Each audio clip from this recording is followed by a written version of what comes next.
Hi guys, it's Monica here from Fairy Tale Journeys by Monica. I've been going to Walt Disney World since I was 5 years old, and my family and I travel there several times each year. One could say I know the parks pretty well. Others may even call me an expert. However, for a lot of people, you either haven't been since you were a child, or you've never been at all. So how do you plan your first trip to Walt Disney World? Coming up, I'll offer some of my suggestions on how to plan a trip to Walt Disney World. Where will we go today? Before we start, if you haven't subscribed to our channel, please take a minute to do that now. And don't forget the notification bell so that you never miss our brand new content each week. Let's start with the basics. Walt Disney World is located in Orlando, Florida. You will fly into the Orlando International Airport. Now, if you're a regular at other parks such as Six Flags, Busch Gardens, etc., you're accustomed to one large park you can navigate in a day. Well, buckle up, friends, because Walt Disney World is anything but small. In fact, it rivals the size of San Francisco, spread out over 50 square miles. You may also not realize that Walt Disney World is made up of 6 theme parks, 30 resorts, an ESPN-wide World of Sports, Disney Springs Shopping Center, and even other non-Disney hotels. This place is massive. When planning your first trip, the first piece of advice I would give you is to hire a travel advisor. Travel advisors are free and will walk you through the entire process. Even if you prefer to research and learn on your own, your advisor will make sure no detail is missed, thus helping you maximize the fun on your first Disney experience. When you start planning, you'll need to determine a few things before you even begin. For starters, when do you want to go? The cheapest months to go are January, February, and September. The most crowded times to go are Thanksgiving week, Christmas week, the week between Christmas and New Year's, and spring break season. Summer is hit or miss on crowd levels because of the heat, but I would generally expect a pretty large crowd anytime you're at Disney World. My personal favorite month to go is in September because most of the fall festivities have started, but school has started back, which means the crowds go down a little. It's also my birthday month, so it makes a trip to Disney World even more magical. Typically, the Halloween and fall festivities start in late August and run through Halloween, as well as the Food and Wine Festival at Epcot. The holiday festivities will begin in November and run through New Year's, but the decorations will stay up through mid-January. There are also other festivals throughout the year at Epcot you might want to work around. Now, you've chosen when you're going. Next, you need to determine how long you plan to stay.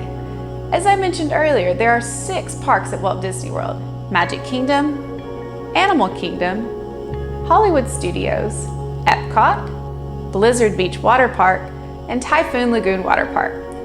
If you do not want to go to the water parks, I would suggest a minimum of 5 nights, 4 park days. But that is an exhausting vacation because you are at the parks constantly.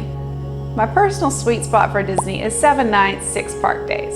This allows you to visit all the parks once and repeat your favorites again, or out on a pool or resort day to just relax and enjoy being in the most magical place on earth. Now that you've determined when you're going and for how long, it's time to book it. I highly recommend using an experienced travel advisor like myself and my friends at Fairy Tale Journeys. You're going to want to stay on site, especially for your first trip. You get free Disney transportation throughout the resort, and as stated previously, the place is huge. You can also check out the recommended video after this about choosing the right Disney resort for you. To hold your Walt Disney World package, you put down $200, and your final payment is typically due 30 days before you travel, so you're not under much obligation to get that package on hold. Now, you'll need to determine the type of ticket you need. Do you want to do 1 park per day? A standard 1 park per day ticket is all you need.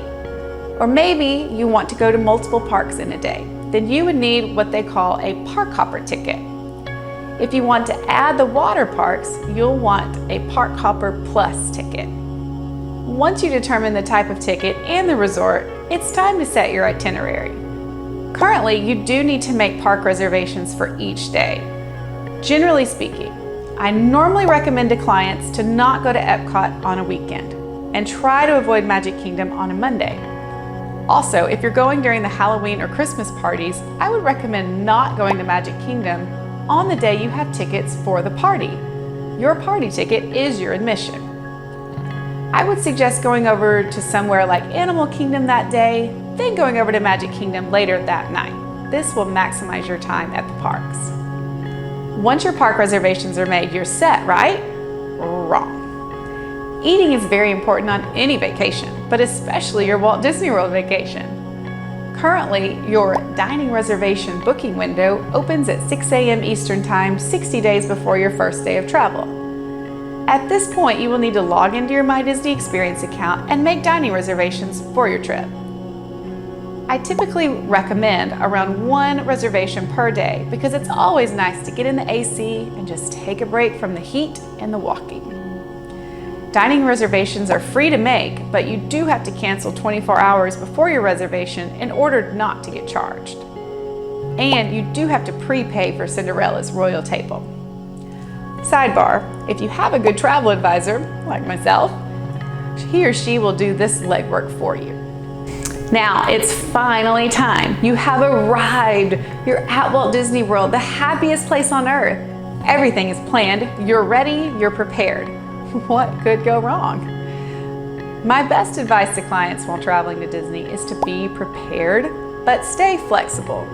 You need to have a plan every morning on what your priority rides are, and you need to look at a map and familiarize yourself with the park before you go.